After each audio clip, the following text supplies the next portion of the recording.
ایک دفعہ ساری بیگمات کٹھی اور آپ سے کوئی مطالبہ کر رہی تھی اور ان کی آوازیں اونچی ہو گئی اور آپ چپ بیٹھے ہوئے. اتنے میں دروازے پہ دستک ہوئی کہ عمر آنے کی اجازت چاہتا ہے.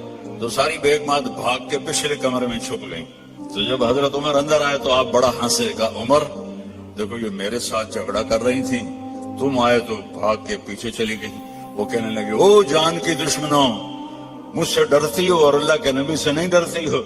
کہنے لگی اس لیے کہ تو بہت سخت ہے اور نبی تو بہت نرم ہے ریشم کی طرح. آپ سب کے سامنے ہاتھ جوڑتا ہوں کہ اپنے نبی کی زندگی کو اپنا لو. اپنے ہر چیز میں دیکھو میرا نبی کیا آپ نے عورتوں کو بھی طریقہ بتایا, مردوں کو بھی طریقہ بتایا, جوانوں کو بھی بتایا, بوڑھوں کو بھی بتایا, زندگی کے اصول بتائے. میں جب بھی آتا ہوں ایک بات سنتا ہوں, جی طلاقیں بہت بڑھ رہی ہیں, طلاقیں بہت بڑھ رہی ہیں, طلاقیں بہت بڑھ رہی ہیں, کیونکہ نبی کی زندگی نہیں سیکھی نہ لڑکی نے نہ لڑکے.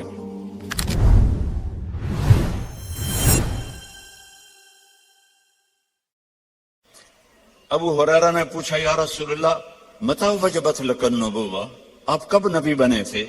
تو جواب ہے 40 سال, جو عام جواب ہے. کتابی جواب کیا ہے؟ 40 سال 6 مہینے 10 دن. ٹھیک. اور میرے نبی نے کیا فرمایا؟ تو آپ کہتے 40 سال کی عمر. آپ نے کہا ابو ہریرہ ابھی آدم کی مٹی بھی نہیں اکٹھی ہوئی تھی اور میں نبوت کا تاج پہن چکا تھا, میں نبی بن چکا تھا. تو آپ سب کے سامنے ہاتھ جوڑتا ہوں کہ اپنے نبی کی زندگی کو اپنا لو. اپنے ہر چیز میں دیکھو میرا نبی کیا آپ نے عورتوں کو بھی طریقہ بتایا, مردوں کو بھی طریقہ بتایا, جوانوں کو بھی بتایا, بوڑھوں کو بھی بتایا, زندگی کے اصول بتائے.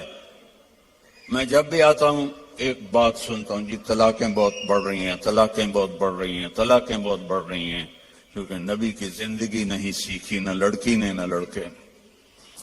نبی کی زندگی محبت سکھاتی ہے اور آج کی زندگی ضد سکھاتی ہے کہ میری چلے گی, جو میں کہوں گی وہ ہوگا. خاوند کہتا ہے جو میں کہوں گا وہ ہوگا. یہاں سے جدائیاں شروع ہو جاتی. تو میرے رب نے ایک ترازو دے دیا ہے, وہ ہے محمد الرسول اللہ صلی اللہ علیہ وسلم. کہا کہ اس کے پیچھے چلو. قل ان کنتم تحبون اللہ فاتبعونی, اللہ سے ملنا ہے تو حبیب کی غلامی اختیار کرو, اس کو راضی کرو. ایک صحابی آئے, یا رسول اللہ میرے پڑوسی کی کھجور ہے ٹیڑھی ایسے, تو اس کی کچھ شاخیں میرے گھر آ جاتی ہیں, جیسے یہ ایسے ہوا ہے.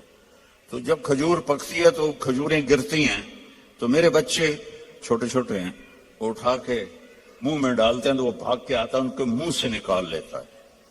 تو اس سے کہیں اتنی سختی نہ کرے, گرے ہوئے کھجور تو اب کون بیچے گا اسے, چھوٹے بچے کھا لیں. تو آپ نے اسے بلایا, وہ تھا منافق. آپ نے کہا بھائی ایک سودا کرتے ہو؟ کہا کیا؟ کہ یہ کھجور مجھے دے دو اور اس کے بدلے میں تمہیں جنت میں کھجور لے کے دیتا ہوں. بولے گا یا رسول اللہ آپ کسی اور کھجور کی بات کرتے تو وہ تمہیں دے دیتا, یہ تو مجھے اور میرے بچوں کو بہت پسند ہے, یہ تو میں نہیں دے سکتا. آپ چپ ہو گئے, وہ اٹھ کے چلا گیا. وہاں ایک صحابی بیٹھے تھے ابو الدحداح, کہنے کہ یا رسول اللہ اگر میں آپ کو یہ کھجور لے کے دے دوں تو مجھے جنت میں کھجور لے دو گے؟ آپ نے کہا بالکل. تو پیچھے پہنچ گئے, کہنے کہ بھائی کھجور بیچو گے؟ جا جا, میں اللہ دے نبی نے نہیں بیچی, تینوں کدو بیچا, چل پھٹا کھا. تو ابو الدحداح کہنے لگے جو قیمت تیرے منہ میں آتی ہے بول دے, میں دوں گا. تو اس نے اس کو بھگانے کے لیے کہا کہ جو تیرا باغ ہے نا 600 کھجوروں کا, وہ مجھے دے دے, یہ کھجور تو لے لے. اب اس کو 110% یقین تھا, کیونکہ پاگل تھوڑا ہی ہے کہ ایک کھجور کسی کو لے کر دینی ہے اور اس کے بدلے 600, میں تو ذمہ دار ہوں, 600 کھجوروں کا باغ بہت بڑا باغ ہے. تو اب ابو الدحداح کی سنو, ایمان والوں کی ترجیحات کیسی ہوتی ہیں. وہ کہنے لگے سودے سے پھرو گے تو نہیں. ذرا آپ غور کریں, یہاں تاجر بھی بیٹھے ہوں گے. 600 کھجوریں وہ ڈیمانڈ کر رہا ہے اور ایک ٹیڑھی کھجور اس کو دے رہا ہے جو آگے انہوں نے اس کے پڑوسی کو دے دینی ہے. تو کہنا تو انہیں چاہیے تھا یار اتنی قیمت تو نہ کر, تو کوئی تھوڑی لے. کہتے ہیں سودے سے پھرو گے تو نہیں. وہ کہنے لگا میں کوئی پاگل ہوں. انہوں نے کہا ڈن ہو گیا, باغ تیرا کھجور میری. بھاگے ہوئے یا رسول اللہ میں نے کھجور خرید لی, اب آپ دے دیں جس کو دینی ہے. ہم نے کہا کتنے میں لی؟ کہا جی 600 کھجوروں کا باغ دے کر. تو آپ نے فرمایا پھر میں نے بھی قیمت بدل دی. پہلے تو ایک کھجور کے بدلے میں ایک کھجور کی بات ہو رہی تھی, اب میں دیکھ رہا ہوں کم من عدق رداح ودار فیاح اب الداح داہا. تیرے لیے جنت میں کھجوروں کے باغ لگ گئے اور ہر باغ میں تیرے لیے عالی شان گھر بن گیا, چل موج کر. اب انہوں نے دوڑ لگائی اور پہنچے. کھجوروں کا زمانہ تھا نا, پھل کا, تو باغ میں داخل نہیں ہوئے کہ کہیں نیت نہ پلٹ جائے, باہر کھڑے ہو گئے. تو کھجوروں کے زمانے میں مدینے والوں کے بچے بیویاں باغ میں آ جاتے تھے حفاظت کے لیے. تو باہر کھڑے ہو کر کہنے لگے امت دہدا, دہدا کی ماں. ان کا جی کہ باہر آ جاؤ, باغ بیچ دیا ہے. کہیں کیسے بیچ دیا ہے؟ کہ اس کے بدلے میں جنت میں باغ مل گئے ہیں, گھر مل گئے ہیں. اب عورتیں زیادہ کمزور ہوتی ہیں, وہ کہتی تھی راست ہے اناز, بچے کہ تو کھاون گے میں کہ تو کھاواں گی, بھوکا مار دیتا, جا ڈبل جاب کر میں بڑا کر لینا ہے. تو وہ کہنے لگی ربح البیع ربح البیع ربح البیع. واہ واہ ابو الدہدا, کیا بڑھیا سودا کیا ہے, کیا بڑھیا سودا کیا ہے, کیا اعلیٰ سودا کیا ہے.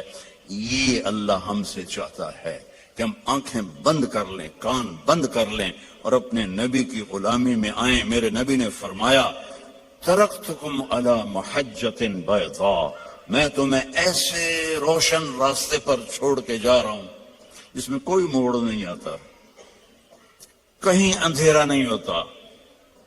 کل ہم نے آنا تھا پریسٹن سے, تو راستے میں ایکسیڈنٹ تھا, سانو 4 گھنٹے لگ گئے 2 دی بجائے, اور اپنے مکان تک پہنچے 5 گھنٹے لگ گئے. اور میرا نبی کہتا ہے اس میں کوئی ایکسیڈنٹ نہیں ہے. محجۃ بیضاء, کارپیٹڈ سفید راستہ, نہ موڑ ہے نہ نیچے ہے نہ اوپر ہے, اور اس میں رات بھی آتی ہے تو روشن ہو کے دن میں تبدیل ہو جاتی ہے. کتنی بڑی تسلی ہے میرے نبی کی. اور میرا نبی اپنے تجربے سے نہیں کہہ رہا, اللہ کی سسٹم کو دیکھ کے بتا رہا ہے, اللہ تعالیٰ کا نظام کو دیکھ کے بتا رہا ہے. تو آپ نے فرمایا اس پہ آ جاؤ, جہاں مرضی رہو, مدینے رہو برمنگم رہو, سیدھا اللہ کی رضا لے کے جاؤ. لا یزیغ عنہا الا ہالک, اس راستے کو چھوڑو گے ہلاکت تمہارا مقدر بن جائے گی. تو اللہ تعالیٰ نے ایک حبیب بنایا. اللہ نے کسی نبی کی قسم نہیں کھائی قرآن میں, اپنے نبی کی قسم کھائی. لعمرک, اے میرے محبوب مجھے آپ کی جان کی قسم. آپ کو پتا ہے ہمارے انڈیا پاکستان میں جس سے زیادہ محبت کا اظہار کرنا ہو تو کہتے ہیں تیری جان کی قسم. حالانکہ یہ ٹھیک نہیں ہے, لیکن ہم کہتے ہیں تیری جان کی قسم. اور میرا اللہ اپنے حبیب سے کہہ رہا ہے میرے محبوب آپ کی جان کی قسم. اللہ نے کسی نبی کے شہر کی قسم نہیں کھائی, اپنے حبیب کے شہر کی قسم کھائی. لا اقسم بهذا البلد وانت حل بهذا البلد ووالد وما ولد, 4 قسمیں مکے کی. اچھا اس میں لا جو آیا نا, لا نہیں, تو ایک اس کا ترجمہ ہے کہ یہ لا اضافی ہے. اللہ کہہ رہا ہے اقسم بهذا البلد, میں قسم کھاتا ہوں اس شہر کی. اچھا عربیت میں بڑا وسعت ہے, اس کا ایک معنی شاید آپ نے کبھی نہ سنا. اس کا دوسرا معنی ہے جہاں لما چھپا ہوا ہے، لما لا، میرے نبی جس شہر میں آپ ہوں میں کیوں نہ اس کی قسم کھاؤں، وہ کتنا برکت والا شہر ہے، میں کیوں نہ اس کی قسم کھاؤں۔ اس کا تیسرا معنی کہ لا کو اصل بنا دو، کہ میرا رب کہتا ہے کہ میرے محبوب جس شہر میں آپ ہوں آپ کا ہونا ہی اتنا بابرکت ہے کہ مجھے اس شہر کے قسم کھانے کی ضرورت ہی کوئی نہیں۔ آپ کی کتاب کی قسم کھائے، یاسین والقرآن الحکیم، تورات کی قسم نہیں، زبور کی قسم نہیں، انجیل کی قسم نہیں، بائبل، لا یاسین والقرآن الحکیم۔ نوح علیہ السلام کو قوم نے کہا اِنَّا لَنَرَاكَ فِي ضَلَالٍ مُبِينٍ، اے نوح تو گمراہ ہے۔ انہوں نے کہا لَيْسَ بِي ضَلَالَةٌ، میں گمراہ نہیں۔ ہود علیہ السلام کو ان کی قوم نے کہا اِنَّا لَنَرَاكَ فِي صَفَاحَةٍ، آپ نے کہا لَيْسَ بِي صَفَاحَةٌ، میں پاگل نہیں ہوں۔ نبی پہ اعتراض ہوا، نبی نے جواب دیا، میرے نبی پر بھی اعتراض ہوا۔ وَيَقُولُ الَّذِينَ كَفَرُوا لَسْتَ مُرْسَلًا، تجھے کس نے رسول بنایا؟ تجھے کس نے رسول بنایا؟ یاکل الطعام ویمشی فی الاسواق، تو ہماری طرح زندگی گزارتا ہے، نہ تیرے پاس فرشتے آتے ہیں نہ تیرے پاس کچھ ہے، تو تجھے کس نے نبی بنا دیا؟ تو نبی نہیں ہے۔ تو میرے رب نے فرمایا میرے محبوب آپ نے جواب نہیں دینا، میں جواب دوں، تیرا رب جواب دے گا۔ اور قسم کھا کے یاسین والقرآن الحکیم انک لمن المرسلین، اللہ نے دو قسمیں کھائیں، ایک یہ والقرآن الحکیم، ایک ان اور لام جب جمع ہوتے ہیں وہ قسم بن جاتا ہے۔ اللہ نے دو دفعہ قسم اٹھا کر کہا آپ میرے رسول ہیں، علی صراط مستقیم، آپ سیدھے راستے پر ہیں۔ یعنی آپ لوگوں نے لگایا ہوتا کیا دنجڑا موبائل چوندا راہ دسن والا نیویگیشن، وہ تو غلط بھی ہو جاتا ہے۔ ابھی ہم قریب آ کے کھبے سجے ہو رہے تھے کہ اور میرا رب کہتا ہے جو نیویگیشن میرا نبی تمہیں دے گیا ہے قیامت تک اس میں کوئی خطا نہیں آئے گی، آنکھیں بند کر کے چلو، اصل منزل اللہ ہے کہ اللہ راضی ہو جائے، اصل منزل اللہ ہے، اور اللہ نے اپنی رضا کو لگا دیا ہے اپنے حبیب کے ساتھ کہ میرے محبوب کی زندگی اپنانی ہوگی۔ عبادات تو تھوڑی سی ہیں، 5 نمازیں ہیں، 30 روزے ہیں، زکوٰۃ اور حج پیسے والوں پر ہے، غریبوں پر نہیں ہے۔ باقی آپ چونکہ فیملیز بیٹھی ہوئی ہیں، میرے نبی نے گھر کی زندگی کیسے گزاری، 11 شادیاں کیوں کی؟ شوق کی تھی۔ او بھائی کھڑے ہو کے پینا بھی سنت ہے، کوئی فتویٰ نہ دے دے، کیونکہ ہندوستان پاکستان میں مفتی ڈھیر سارے، ٹھک فتویٰ۔ میں سوچ سمجھ کے یہاں پانی پی رہا ہوں، کیونکہ اور احتیاطاً اس لیے کہہ دیا کہ ضرور کسی نے کہنا تو مولوی کھڑے ہو کے پانی پیتی جاندہ ہے۔ میرے نبی نے کھڑے ہو کے پیا ہے، اپنی امت کو سہولت دی ہے، کھڑے ہو کے پیشاب بھی کیا ہے، اپنی امت کو سہولت دی ہے۔